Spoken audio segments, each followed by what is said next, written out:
சரணம். குருவே தெய்வம். 1982 எங்க மன்றம் ஆரம்பிச்சாங்க. அந்த மன்றம் ஆரம்பிச்ச உடனே அம்மா மருவத்தூர்ல 2 மகாநாடு நடத்தினாங்க. அந்த மகாநாடு 3வது மகாநாடு வெளியே செஞ்சது ஈரோடு மாவட்டம் கோபிசெட்டிபாளையத்துல சீதா கல்யாண மண்டபத்துல மகாநாடு நடந்தது. அந்த நைட்டு வேள்வி பூஜை அம்மா தொடங்கி வச்சு நடத்தினா. அப்புறம் கோபி எல்லையிலிருந்து நாங்க ஊர்வலத்துல கலந்துகிட்டோம். அந்த ஊர்வலத்துல தொடங்கிலிருந்து முடியும் மழை கொட்டுன்னு கொட்டுச்சு. அந்த கொட்டு மழையிலே நாங்க ஊர்வலத்துல கலந்துகிட்டதுனால அம்மா எங்களுக்கு முழுமையா ஒரு இடத்துல அம்மா அமர்ந்து எங்களுக்கு ஆசீர்வாதம் தந்தாங்க.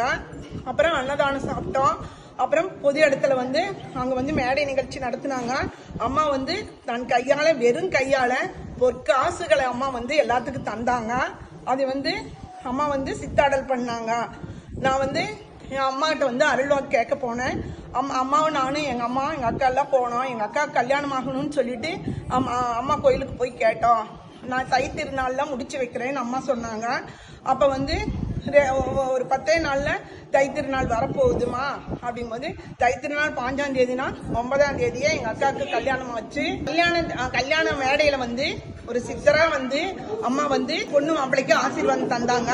அந்த சித்தாடல் எனக்கு எங்க அம்மாக்கு எங்க அக்காவோட மச்சாண்டாருக்கு மட்டும்தான் 3 பேருக்கு தான் அந்த சித்தர் வடிவத்துல அம்மா காட்சி கொடுத்தாங்க. அப்புறம் நான் 1986 அம்மா கிட்ட அருள்வாக்குக்கு போனேன். அம்மா அப்பா பாத பூஜை எல்லாம் இல்ல, அருள்வாக்கு போனேன். அம்மா பௌர்ணமி பூஜை சொல்லி கொடுத்தாங்க. அந்த பௌர்ணமி பூஜை இப்படி செய் மகளே. சக்தி திருவடி சரணம்.